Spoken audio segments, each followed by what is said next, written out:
Bonjour à tous, nous voici à l'issue des 8 réunions après moisson où nous étions heureux de vous retrouver physiquement. Toutefois, si vous n'avez pas pu participer, en voici l'essentiel.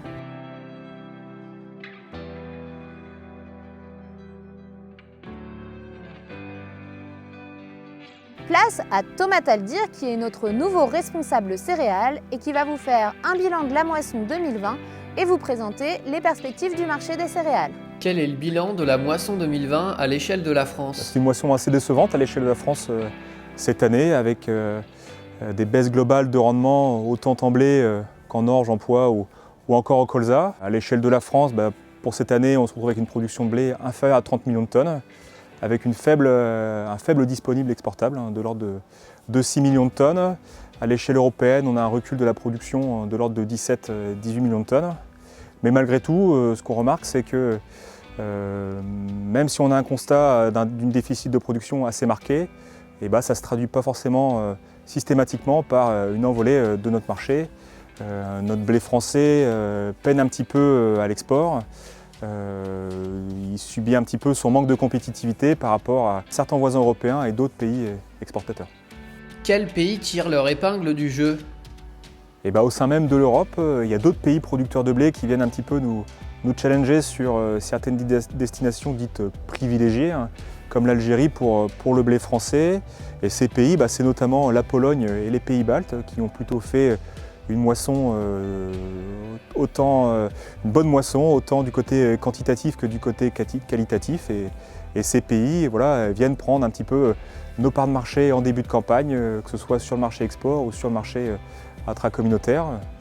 On a aussi la Russie cette année qui sort grosso modo un peu du lot et qui de nouveau fait une récolte encore record cette année et qui sera certainement présente toute l'année sur le marché export et qui a su bénéficier dès le début de la campagne d'une forte compétitivité qui lui a permis de mener un petit peu les débats côté export, notamment sur la destination Égypte. Et côté hémisphère sud, on a également l'Australie qui jouera un rôle important cette année avec une production de blé quasiment attendue autour des 28-30 millions de tonnes, donc quasiment le double de l'année dernière et qui viendra certainement compenser un petit peu le déficit d'offres sur le marché export de la France et de l'Europe. Mais alors, comment expliquer l'export depuis la France? Effectivement, même si l'origine française n'est pas la plus compétitive sur la place internationale, on arrive à exporter de la marchandise à minimum, et notamment à destination de la Chine. La Chine est venue acheter un peu de blé français et un peu d'orge, ce qui permet de soutenir nos prix. Le marché français est plutôt calé sur la destination chinoise, et que globalement, aujourd'hui, la Chine, c'est la première destination du blé français par rapport à des habitudes qui sont plutôt l'Algérie en termes de première destination. Et la Chine aujourd'hui, c'est grosso modo le premier acteur mondial au niveau de l'import. C'est elle qui vient animer le marché, qui vient soutenir un petit peu les cours en venant acheter, ou du moins en ayant le monopole de la demande sur pas mal d'origines et pas mal de produits, et notamment sur du soja américain et du maïs américain, et qui vient globalement faire monter les cours du marché américain et donc le marché européen en sympathie. Et que malgré tout, la Chine, ça reste un petit peu la boîte noire du marché, et que le comportement des acheteurs chinois laisse quand même planer pas mal d'incertitudes sur les marchés, et qu'aujourd'hui, une modification du comportement des acheteurs viendra certainement influencer à la hausse ou à la baisse les cours des céréales. Côté météo, des impacts se font-ils ressentir sur les marchés? Oui, effectivement, on en parle de plus en plus sur les marchés. Le déficit hydrique qu'on a actuellement, que ce soit en France, en Europe ou en mer Noire, commence à soulever pas mal d'inquiétudes dans le marché. Outre le fait de venir impacter un petit peu les rendements de notre récolte actuelle de maïs, nos inquiétudes portent plutôt sur les futurs semis de colza ou les semis de colza qui ont été faits avec des perspectives de surface qui sont très en baisse dans nos secteurs, et que malgré tout il est un peu trop tôt aujourd'hui pour mesurer le réel impact de cette période de sécheresse, mais globalement ça vient alimenter un petit peu le sentiment haussier de nos marchés. Et maintenant, c'est au tour d'Agnès Duvert, directrice générale du groupe Agora, de se présenter, de vous expliquer pourquoi elle a rejoint Agora et également de vous faire part de sa vision du développement de la coopérative. Comment je vois les choses, parce que je pense que c'est ça qui est très important pour vous, vu que je suis arrivée le 2 juin. et que je n'ai pas encore eu la chance de vous rencontrer. Et puis, par rapport à ça, vous comprendrez très vite, en fait, quelle vision j'ai par rapport au développement de l'agriculture de demain. Vous le verrez à travers mon parcours et vous le verrez à travers mes propos. Donc, qui je suis ? Je suis une personne qui est née en Champagne-Crayeuse. C'est très important de le savoir. Pourquoi ? Parce qu'en fait, quand j'avais 10 ans, j'étais entourée de personnes dont le grand-père m'expliquait comment la Champagne pouilleuse s'était transformée par la volonté d'hommes qui avaient un terroir pas béni des dieux, mais il y avait cette volonté de transformer cette pouilleuse qui est devenue la Crayeuse en utilisant la capacité de vision, de changement et l'esprit de progrès. Au niveau de ma formation, j'ai un double cursus, DESS et DEA en droit privé de l'économie et école de management, l'ESCP à Paris. Et puis à titre perso, je suis une passionnée de trek. J'adore les treks surtout à l'étranger, j'adore la confrontation avec des cultures différentes. Quel est votre parcours ? Naturellement, j'ai vite eu la chance de pouvoir évoluer dans ce secteur de la coopération agricole céréalière en occupant différents postes de management dès l'âge de 28 ans dans l'équipe de direction. Et à partir de l'âge de 36 ans, le président et les vice-présidents d'une coopérative agricole m'ont proposé de prendre la direction générale de la coopérative SCARA. Donc à 36 ans, je me suis retrouvée à cette responsabilité. J'ai pu mener 2 projets stratégiques. Donc j'ai commencé en 2006. La vision que j'avais à l'époque était déjà très, très claire. On a pu, dès 2008-2009, mettre en place une démarche de transformation du modèle. Et donc quand je suis arrivée, il y avait 10% de filières. Je suis partie, on était à 70% de filières.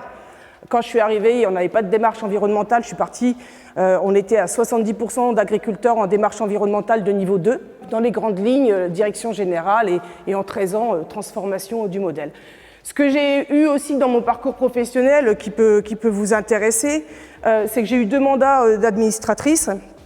Donc un dès 2006, donc pendant 13 ans, au niveau de la société Jacquet. Alors Jacquet, je ne sais pas si vous voyez, hein, c'est les pains de mie. Le concurrent, c'est Harris, donc pain de mie industriel.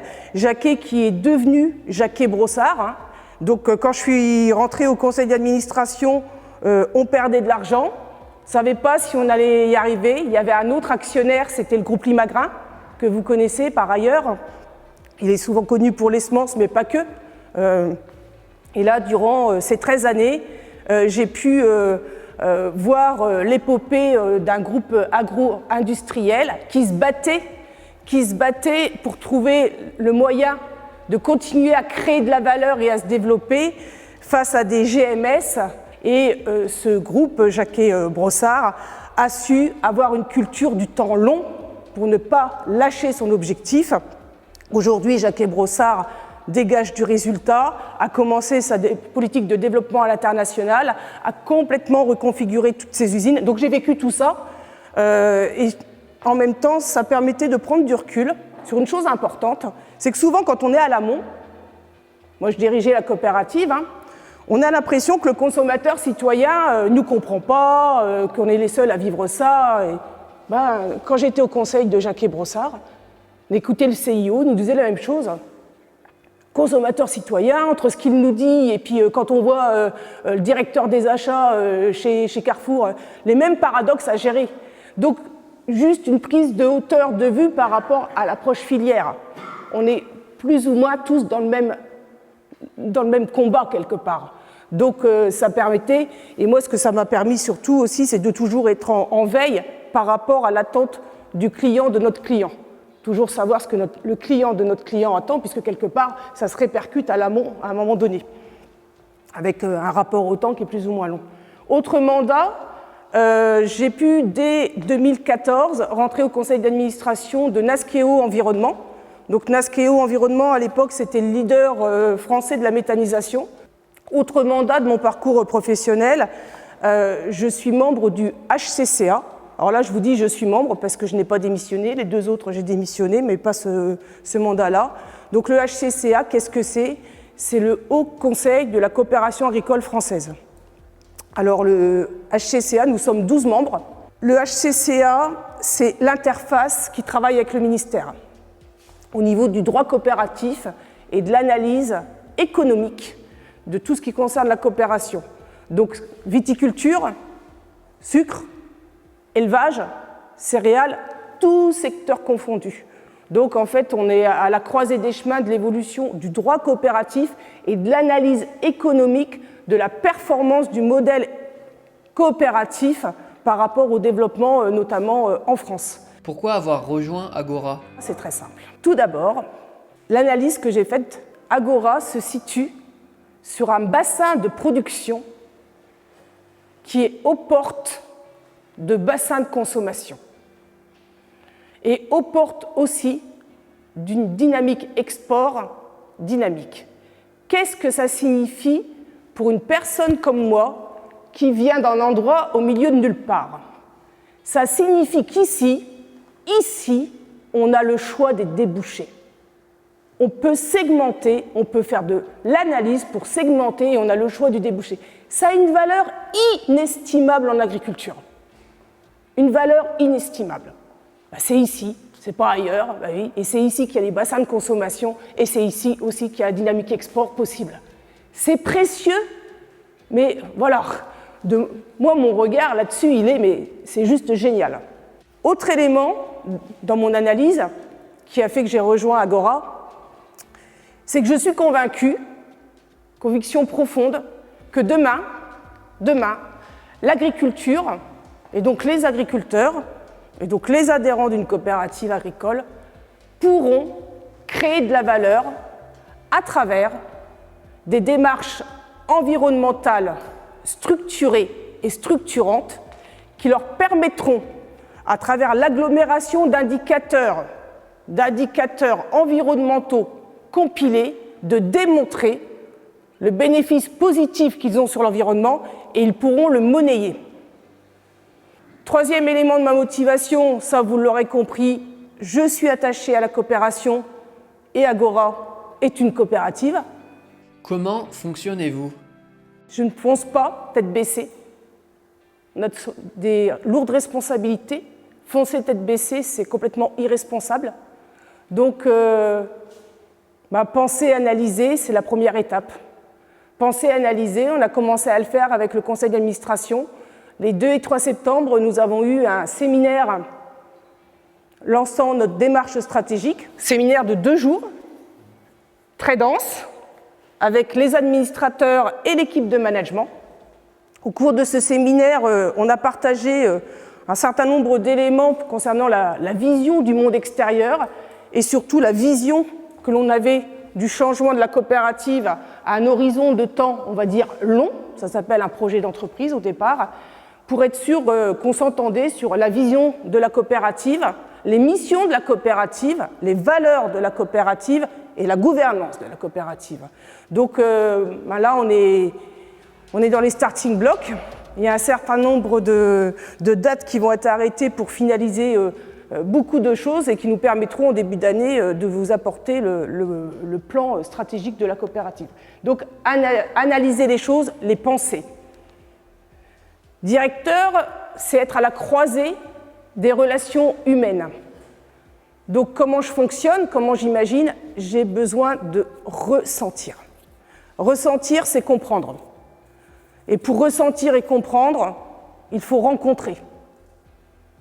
On ne peut pas ressentir et comprendre en étant simplement dans son bureau et en ayant des reportings dans tous les sens et des beaux plans d'action. C'est impossible, surtout dans un modèle coopératif.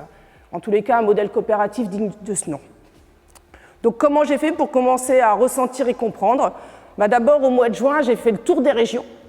Donc au pas de charge, avec Jean-Xavier, on a fait le tour des 8 régions et on a rencontré chacun des responsables de région avec les personnes qu'ils manageaient, donc les agents de dépôt, enfin toute l'équipe locale. Donc ça, c'était au mois de juin. Au mois de juillet, j'ai fait le tour des moissons. Alors, le tour des moissons, je l'ai fait avec responsable de région et surtout le directeur industriel, Robert Morand, qui est votre directeur industriel et puis qui a fait que les outils ont été profondément changés ces dernières années. Donc le tour des moissons, on va dire que j'ai vu de tout. J'ai vu de l'hyper-performance, 200 tonnes heure. J'ai vu des choses qui m'ont plus choqué. Et donc, comment je fonctionne, vous aurez compris que agir et construire suppose de bien avoir intégré cette dimension analyse, bien penser, ressentir les choses pour pouvoir agir, construire et avoir une organisation avec les compétences adaptées pour permettre effectivement d'atteindre les objectifs. Quelle est votre perception du contexte ? Premier élément, je considère que le contexte, il est complexe, oui. Mais complexe, ça ne veut pas dire compliqué. Complexe, ça veut dire qu'il faut en tenir compte, c'est multifactoriel. Et ça n'a rien d'anormal dans notre société, quel que soit le secteur d'activité. Alors, j'ai identifié 4 éléments. Le climat, la volatilité, la réglementation, l'approche sociétale. Le climat. Le climat, les agriculteurs, l'agriculture, on est les premiers à bien se rendre compte, 4 dernières années, que le réchauffement climatique est une réalité. Moi, derrière le climat, et c'était encore vrai au mois de juin, quand j'ai vu un petit peu les déclarations au niveau de la Convention climat, c'est encore vrai quand je vois les déclarations au niveau de l'Europe par rapport aux gaz à effet de serre et l'ambition qu'on se donne au niveau européen. Le climat, je suis convaincue que sur le court terme, c'est un élément perturbateur pour l'agriculture, mais que sur le moyen long terme, ça va être un élément fantastique pour l'agriculture, pour que l'agriculture démontre son apport positif par rapport à cet enjeu du réchauffement climatique. Nous avons la possibilité, je ne dis pas que ce sera facile, mais nous avons la possibilité de démontrer notre contribution positive à cet enjeu qui est international et qui concerne tous les secteurs d'activité.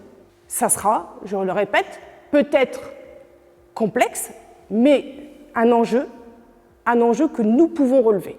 Donc j'y vois derrière cette menace une vraie opportunité pour le secteur dans lequel nous sommes. La volatilité. La volatilité, la vision que j'ai sur cet item, c'est qu'en fait, le secteur céréalier en particulier, mais légumier avant, maintenant betteravier, le lait, enfin, la volatilité avant 2005, avant 2007, ça nous paraissait... Et puis finalement, il y a eu 2007. Et puis ça fait combien d'années ? Eh bien, voilà, on a intégré des modèles avec de la gestion de risque. On a commencé à avoir des raisonnements un peu différents dans la gestion des entreprises, que ce soit les coopératives ou les négoces, que ce soit vous sur vos exploitations. Et donc, moi, je considère qu'on a plutôt démontré nos capacités d'adaptation à travers tout simplement une adaptation de notre modèle de gestion. Ça ne veut pas dire que c'est simple, mais ça veut dire que c'est possible. De mon point de vue, l'agriculture a toujours été réglementée. C'est pas nouveau. L'agriculture a son système d'orientation. Ça s'appelle la politique agricole. On a la PAC.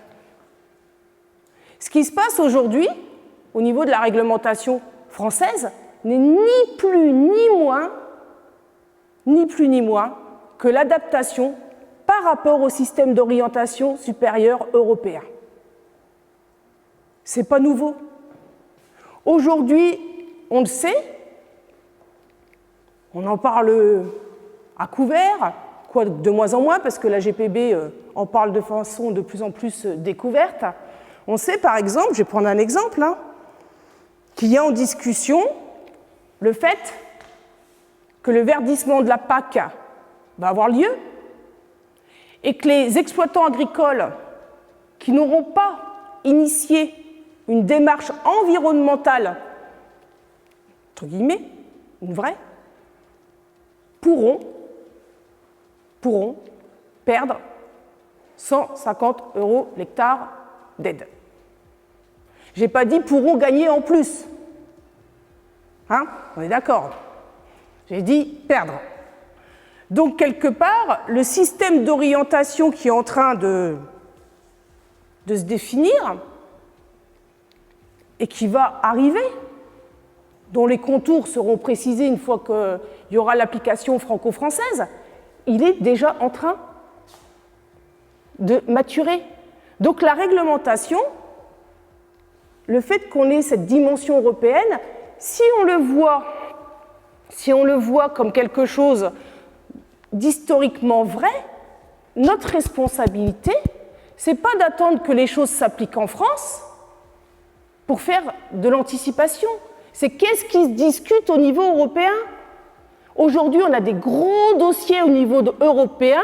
Et quant à l'approche sociétale, ma vision là-dessus, c'est que tout simplement, je pense qu'on est dans un secteur d'activité où on a la chance d'occuper des territoires et que plutôt que de se laisser polluer l'esprit par des choses qui de toute façon existent et existeront toujours, aller juste expliquer ce qu'on faisait. Quel temps avons-nous investi ces dernières années dans l'immatériel par rapport à la société? Si on reste passif, ce qui se passe, c'est qu'on ne maîtrise pas nos messages. Si on est actif, si on investit dans l'immatériel, de plus en plus, on nous entend. La relation, c'est une relation humaine. À nous aussi de la prendre en main. Et je pense qu'avec les derniers débats qu'on a eus, on voit bien qu'en général, les gens aiment bien les agriculteurs, mais ils ont une très mauvaise vision. Ils ne savent pas en fait ce qu'il fait réellement. Donc le débat sur la société, c'est aussi à nous de nous en emparer. Je suis plus à vous dire, quelque part, que derrière ces différents éléments de contexte, si on y regarde bien, au premier coup d'œil, on peut peut-être voir une menace, mais en fonction de la façon dont on prend les choses, moi j'y vois des opportunités. C'est savoir gérer le rapport au temps. Gérer le rapport au temps dans une coopérative en pleine mutation. Donc gérer le rapport au temps, qu'est-ce que ça veut dire? C'est avoir la capacité de synchroniser deux horloges. L'horloge du rapport au temps qui permet de se projeter très loin et celle de la gestion du temps qui permet en organisation de faire avancer les dossiers. Cette bonne capacité à synchroniser les choses pour ne pas se disperser mais bien avancer en rang serré et pas oublier le cap du moyen-long terme, cette synchronisation-là, c'est tout un art qu'on doit savoir gérer ensemble collectivement. Donc voilà pour ma présentation, ma première rencontre avec vous, de qui j'étais, de comment je vois les choses. Et on aura l'occasion au cours de 2021, vu tous les travaux qui sont ouverts, de revenir vers vous sur des choses encore plus détaillées. Claire Courtier, responsable service, a également fait un bilan de la politique service qui vise à accompagner chaque adhérent dans sa mutation de modèle. Vous retrouverez tous ces éléments dans la lettre d'info du mois d'octobre. Merci à tous de nous avoir suivis. Nous vous retrouverons prochainement aux assemblées de section de votre région fin novembre. À très bientôt!